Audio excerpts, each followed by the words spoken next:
नहमदुहु व नुसल्ली अला रसूलिहिल करीम अम्मा बाद फ़अऊज़ु बिल्लाहि मिनश शैतानिर रजीम बिस्मिल्लाहिर रहमानिर रहीम अल्लाहुम्मा रब्बि इश्रह ली सदरी व यस्सिर ली अमरी वहलुल उक़दतम मिन लिसानी यफ़क़हू क़ौली आमीन।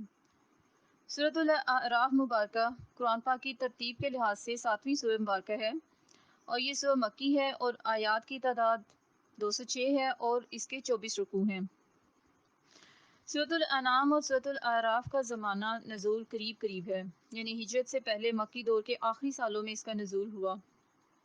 इस सूरह के मज़ामीन को अगर देखा जाए तो इसमें भी खिताब मुशरिकीन अरब हैं।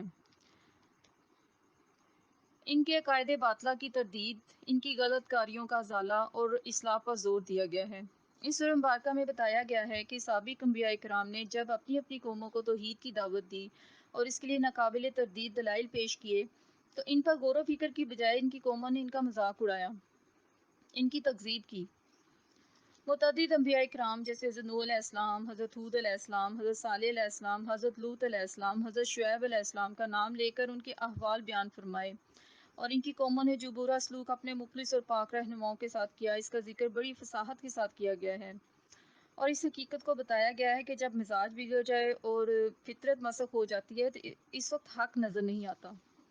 सदाकत का आफ्ताब तो अपनी तमाम तर ताबनाकी के साथ जलवागर होता है, लेकिन आंखें इसके नूर को नहीं देख सकती, कान इसे नहीं सुन सकते और दिल हक समझने की तौफीक से महरूम हो जाते हैं। बस इन अक़वाम की जड़ काट दी गई इस अजाब से जिसे वो झुटलाया करते थे। शुरू की आयात में इब्लीस के बारे में बताया गया कि इसने तकब्बुर की वजह से आदम अलैहिस्सलाम को सजदा करने से इनकार कर दिया। नतीजतन अल्लाह पाक ने इसे मोहलत दी क़यामत तक और ये भी फरमा दिया कि निकल जाओ यहाँ से जलील होकर, जिस किसी ने पैरवी की तुम्हारी जहन्नुम को उनसे भर दूंगा। फिर आदम अलैहिस्सलाम के बारे में बयान है कि जब शैतान ने वसवसा डाला इनके दिल में और धोखा दिया तो अल्लाह पाक ने फरमाया कि शैतान तुम्हारा खुला दुश्मन है।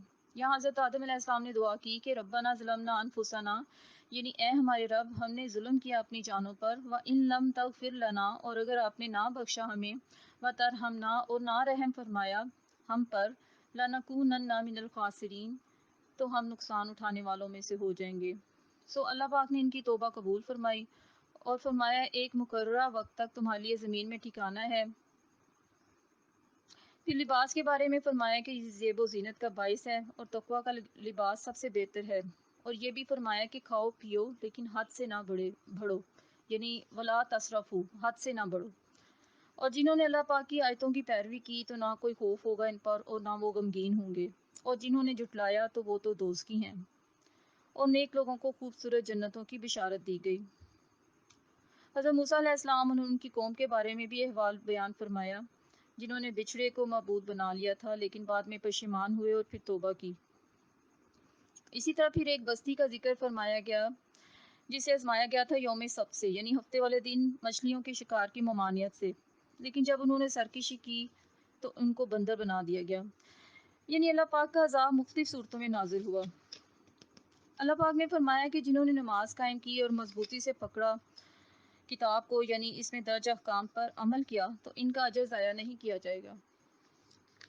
सूरह मुबारका की आखिरी आयात में फरमाया गया है कि जिसे अल्लाह पाक हदायत दे वही हदायत याफ्ता हैं, और जहन्नुम के लिए बहुत से जिन और इंसान जिनके दिल तो हैं लेकिन वो समझते नहीं, आंखें हैं लेकिन देखते नहीं, कान तो हैं लेकिन सुनते नहीं, वो जानवरों की तरह हैं बल्कि इनसे भी ज़्यादा गुमराह।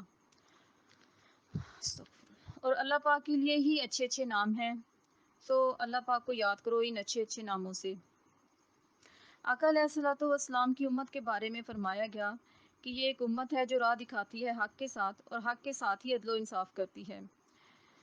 क़यामत के बारे में कुफार पूछते थे कि आका अलैहिस्सलातु वस्सलाम से कि ये कब आएगी। अल्लाह पाक फरमाते हैं कि आप फरमा दीजिए इसका इल्म तो अल्लाह ही के पास है। ये भी फरमाया गया कि ए महबूब फरमा दीजिए कि नहीं मालिक हूँ मैं अपने आप के नफ़े और नुकसान का, मगर जो चाहे अल्लाह ताला। नीज़ आका अलैहिस्सलाम के दो नाम मुबारक भी शामिल किए गए, नज़ीरुन व बशीरुन। नज़ीरुन यानी डराने वाला नाफरमानों को, और बशीरुन यानी खुशखबरी सुनाने वाला उस कौम को जो कि ईमान लाई है। अल्लाह पाक ने फरमाया ए महबूब शैतान की तरफ से ज़रा सा भी वसवसा हो तो फ़ौरन पनाह मांगिए अल्लाह से, बेशक वो समी भी है और अलीम भी, यानी सब कुछ सुनने वाला भी है اور سب کچھ جاننے والا بھی ہے۔ نیک لوگوں کے بارے میں بتایا کہ وہ لوگ جو تقوی اختیار کرتے ہیں جب شیطان کی طرف سے انہیں کوئی خیال چھوتا ہے تو وہ اللہ پاک کو یاد کرنے لگتے ہیں، اور جو شیطانوں کے بھائی ہیں شیطان کھینچ لے جاتے ہیں انہیں گمراہی کی طرف۔ آخری آیات میں فرمایا گیا کہ اے محبوب جب آپ نہیں لاتے ان کے پاس کوئی آیت تو یہ کہتے ہیں کیوں نہ بنا لیا تم نے خود سے۔ آپ فرمائیے میں تو اسی کی پیروی کرتا ہوں جو وحی کی جاتی ہے میرے رب کی طرف سے۔ سبحان اللہ، یہ سب روشن دلیلیں ہیں رب کی طرف سے اور ہدایت ہے اس قوم کے لیے جو ایمان لاتی ہے۔ ادب قرآن کے بارے میں فرمایا جا رہا ہے جب قرآن پاک پڑھا جائے تو کان لگا کر سنو اور چپ ہو جاؤ تاکہ تم پر رحمت کی جائے، اور یاد کرو اپنے رب کو دل میں عاجزی سے صبح و شام، اور پاکی بیان کرتے رہو اور سجدہ کرتے رہو۔ آمین۔ اللہ پاک سے دعا ہے کہ اللہ پاک ہماری یہ کوشش قبول فرمائے اور ہمیں حق سچ بات کہنے کی توفیق عطا فرمائے۔ آمین برحمتک سید المرسلین صلی اللہ علیہ وآلہ وسلم۔